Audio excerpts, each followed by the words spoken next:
இது வந்துட்டு டெலிவரி ஆகிறதுக்கு முதல் நாள் எடுத்த vlog. அந்த முதல் நாள் நைட்ல இருந்தே பார்த்தீங்கன்னா எனக்கு பெயின் விட்டு விட்டு வந்துட்டே இருந்துச்சு. அடுத்த நாள் எனக்கு நார்மலான செக்அப் தான் இருந்தது. பட் கன்ஃபார்மாக என்னை அட்மிட் பண்ணிடுவாங்கன்னு எனக்கு தோணுச்சு.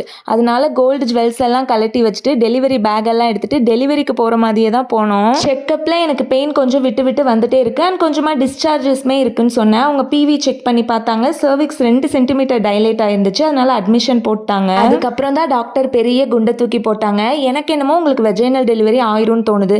பட் பேபி வந்து பிக் பேபி 99% ஹெட். அதனால நார்மல் ட்ரை பண்றது ரொம்ப கஷ்டம். அண்ட் செகண்ட் வந்து பாலிஹைட்ராமினஸ் பனிக்கூட நீரும் அதிகமாக இருக்கு. தேர்ட் வந்து என்னோட 5th மந்த் எக்கோல பார்த்தீங்கன்னா இந்த மாதிரி டயஸ்டோலிக் டிஸ்ஃபங்க்ஷன் கிரேடு 2ன்னு போட்டு கொடுத்துருந்தாங்க. நாங்கள் அப்போவே தனியாக கார்டியோ டாக்டர் கிட்ட செக்அப் போயிட்டோம். இது வந்து பிரெக்னன்சியில் சில பேருக்கு காமனாக வரும், இது ஒன்றும் ப்ராப்ளம் இல்லை அப்படின்னு சொல்லிட்டாங்க. பட் இப்போ வந்துட்டு பேபியும் பிக் பேபி பனிக்கூட நீரும் அதிகம். அதனால ஆஃப்டர் டெலிவரி மூச்சு திணறல் வர நிறைய சான்ஸ் இருக்கு. அதனால சீஃப் டாக்டர் வந்து அடுத்த நாள் நார்மல் டெலிவரி ட்ரை பண்ணலான்னு சொல்லியிருந்தாங்க.